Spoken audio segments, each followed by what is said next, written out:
de la Universidad de San Marcos es el doctor Enrique Cornejo Ramírez, un dirigente aprista, que estuvo postulando al municipio de Lima. Encantado, un placer, bienvenido. Gracias, Oscar, encantado y gracias por la invitación. A ti las gracias por acompañarnos.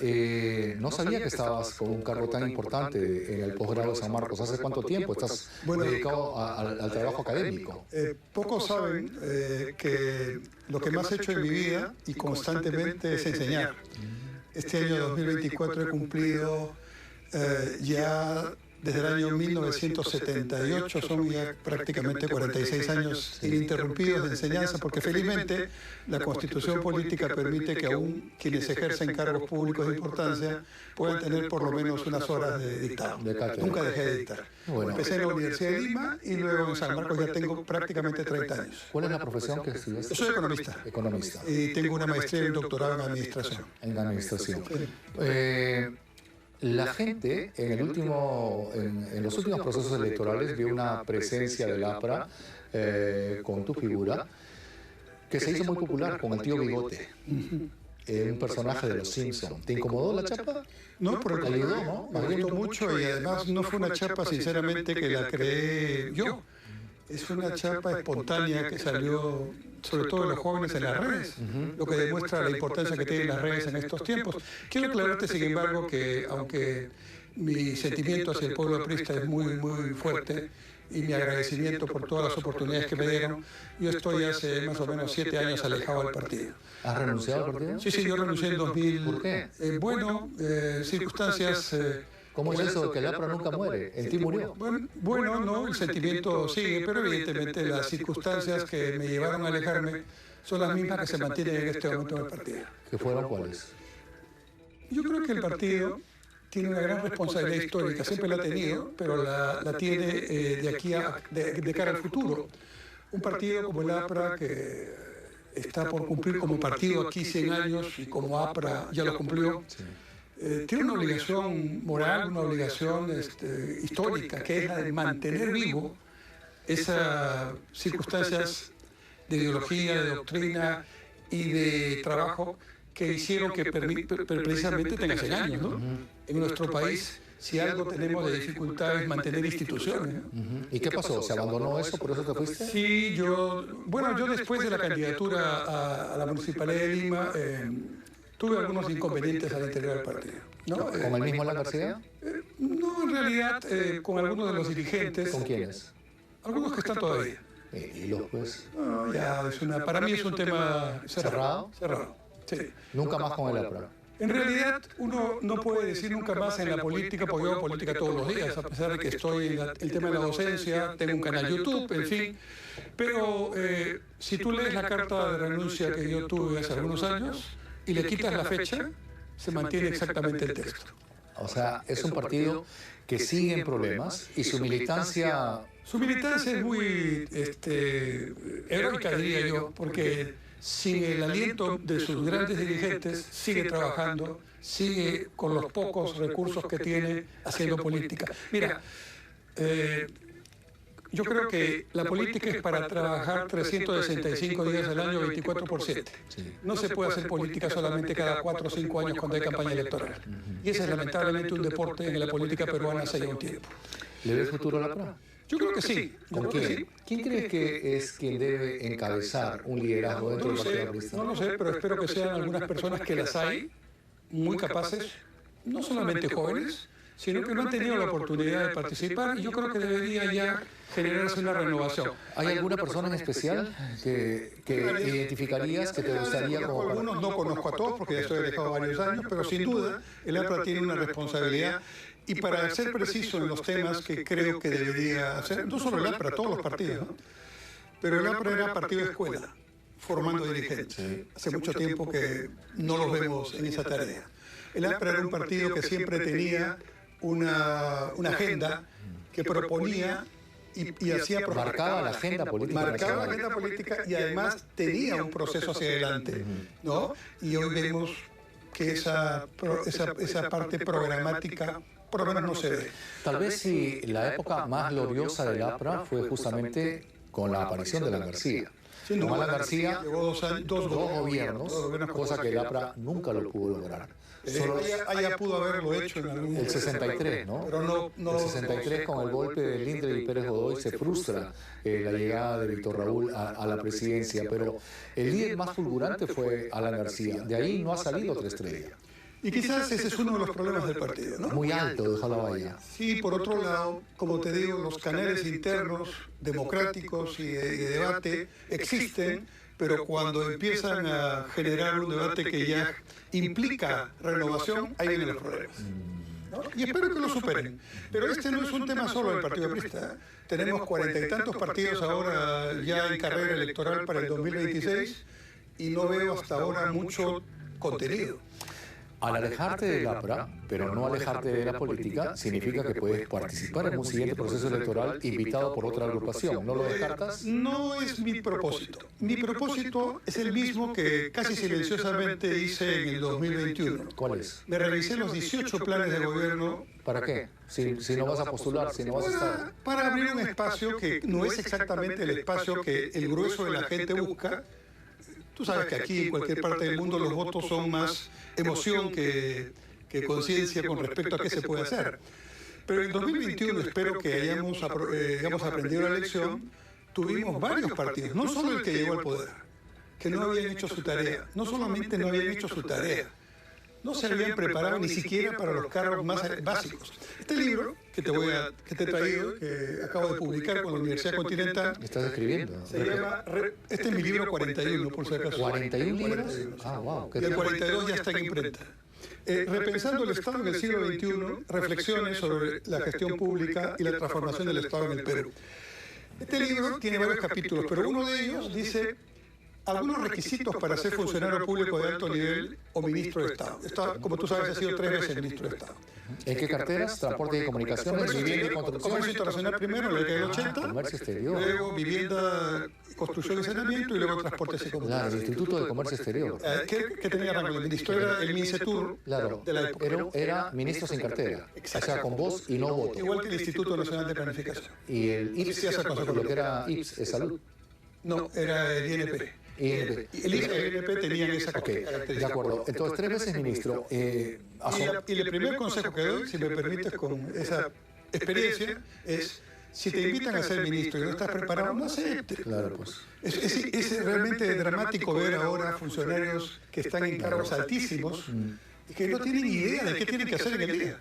Y entonces los segundos y los terceros, que son de carrera, están evidentemente detenidos, porque los generales y los coroneles no están gerenciando.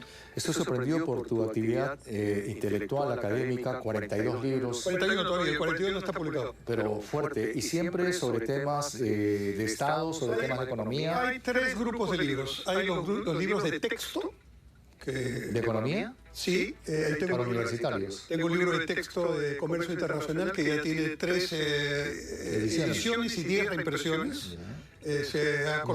Un bestseller. Se llama, para un texto, claro, es sin duda 10.000, 12.000 ventas. No compito con los literatos, pero sí en este rubro. Se ha vendido en toda América del Sur, en Bolivia, en Argentina, en Paraguay, en Uruguay. Ese libro lo estoy actualizando ahora, ese es el 42, con un libro que se titula Economía Internacional, la perspectiva peruana. Y es un texto para Economía Internacional, que es el curso que dicto en San Marcos. Dicto un semestre de Economía Internacional y un semestre de Comercio Internacional. Cambiamos cada semestre. Ese es un grupo de libros. El otro grupo de libros son mis testimonios de mis gestiones. Tengo esa vocación, casi una obligación, que donde estoy tengo que escribir o ahora poner en video mis experiencias. Entonces, de mi paso por el Banco de la Nación, donde fui presidente, tengo un libro. De mi paso por el Banco de la Vivienda, donde fui presidente, tengo un libro. De mi paso por transportes, tengo un libro. De mi paso por vivienda, tengo otro libro.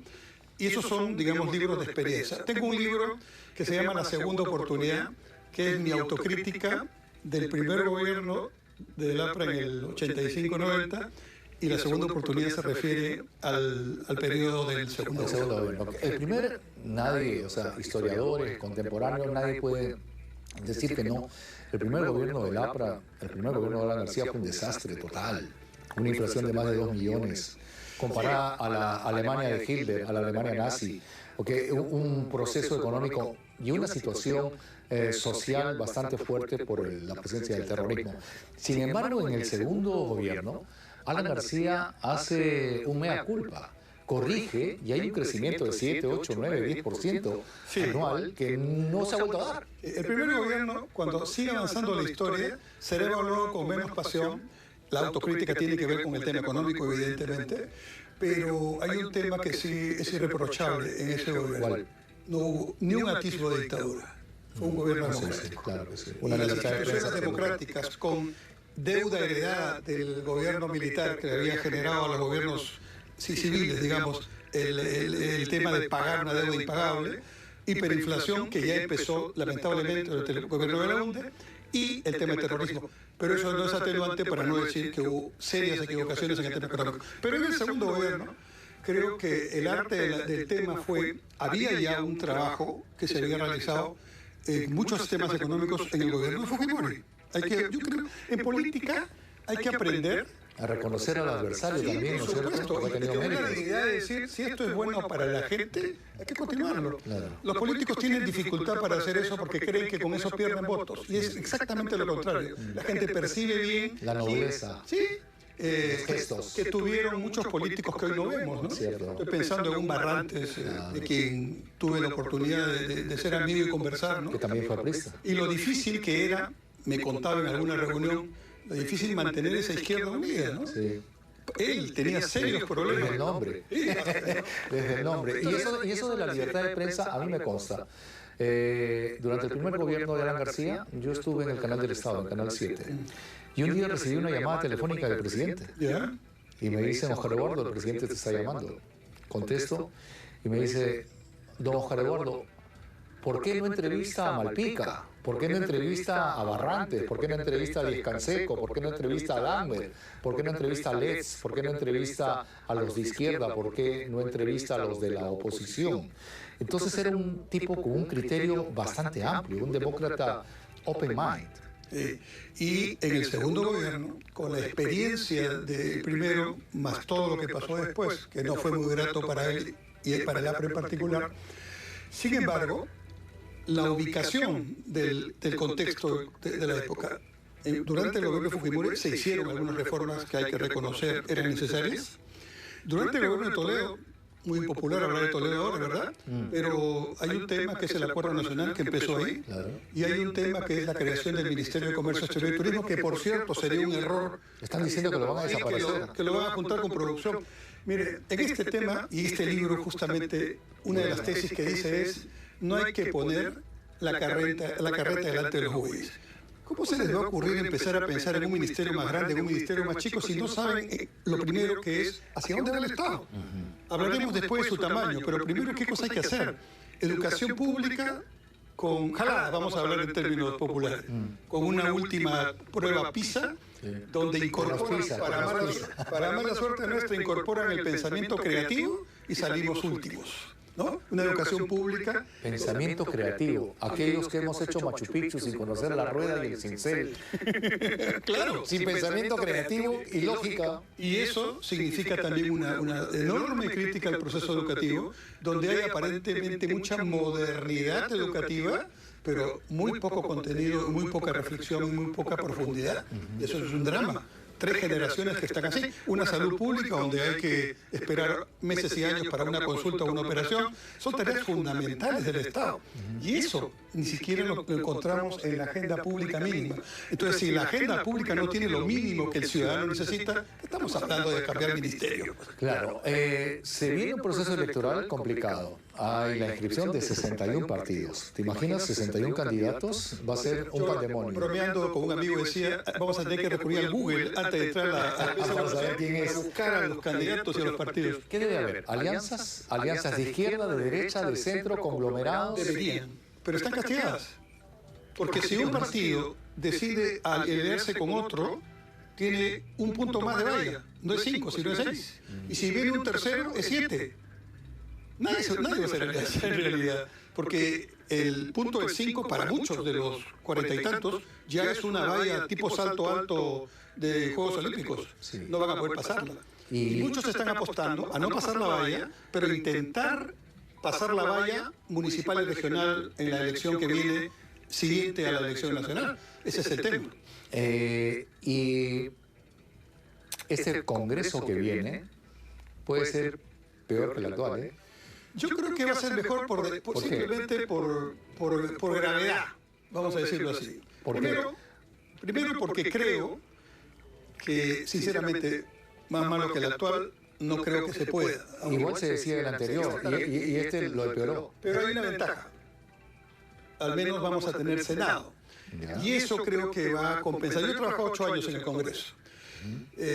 Y por lo tanto, como asesor, sí. Y por lo tanto, he trabajado también como asesor en el Congreso bicameral. O sea, tengo las dos experiencias.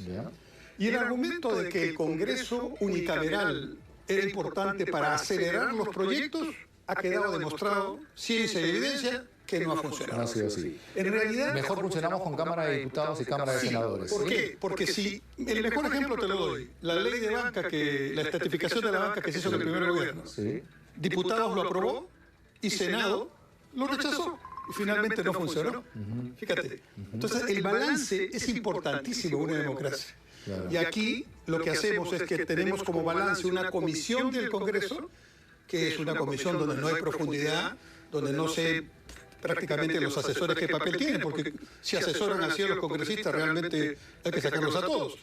Pero esas comisiones no hacen el filtro. Y luego llega al Pleno proyectos de ley realmente, algunos absolutamente innecesarios y otros muy mal hechos.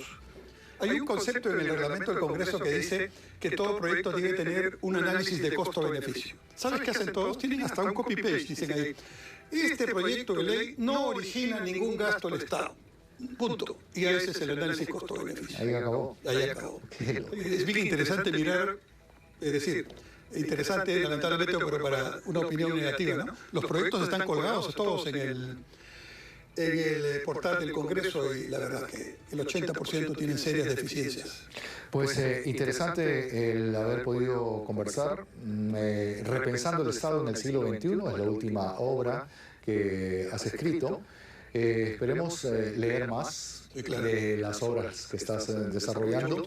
Desearte mucha suerte en San Marcos y una pena que te hayas retirado de la política. Tenías mucha... No, retirado de la vida partidaria. Retirado de la... Esto quiere decir que cualquier partido te puede jalar y te lo vamos a ver como candidato. No estoy en esa situación. Ahorita. Más bien, sí ofrezco, como lo hice en 2021, me voy a leer todo lo que se diga que es plan de gobierno y que entra a la página del Jurado Nacional de Elecciones y voy a publicar en mi canal mis observaciones o mis sugerencias o mis críticas a esos planes. Para concluir, ya no hay problema judicial, ya está libre de todo proceso. Hay investigación todavía por el tema de los dispositivos legales que se dieron en la época que yo fui ministro, creo que termina este mes. Ya, pero limpio de polvo y paja, sin ningún atisbo de corrupción. No, ninguno, nunca lo he tenido. Y si he estado en la época que yo fui ministro, creo que termina este mes. Ya, pero limpio de polvo y paja, sin ningún atisbo de corrupción. No, ninguno, nunca lo he tenido. Y si he estado en alguna investigación es precisamente por este proceso de judicialización de la política y politización de la justicia, si se puede llamar así, en el que evidentemente se hizo todo un... Ahí estamos mal, ahí estamos de cabeza, definitivamente. Que la política haya entrado al aparato judicial y del Ministerio Público es gravísimo. Estamos viendo las consecuencias. Los dispositivos legales se dan en base a un ordenamiento jurídico, constitucional y legalmente establecido. Se hacen con procedimientos, con informes y con voto aprobatorio del Consejo de Ministros. Entonces, realmente hacer investigaciones sobre este tema pueden ser, digamos, motivadas por algún asunto en particular, pero el asunto de los dispositivos legales sí, francamente, es, no digo inconveniente, pero sí digo una gran preocupación que buena parte de las horas de investigación se dediquen a eso, cuando en realidad los dispositivos son muy claros por sí mismos. Muchas gracias por venir. Encantado, un placer. Ha sido el doctor Enrique Cornejo Ramírez quien se ha presentado y nos ha dado esta información que muy pocos lo sabían, que se ha retirado del APRA, pero no de la política. Y Franco Bravo estará nuevamente con ustedes el día de mañana de 8 a 9 de la noche a través de la señal de ATV+. Soy Oscar Eduardo Bravo, les agradezco su cordial sintonía. Que Dios los bendiga. Pasen buena noche. El bravo soy yo.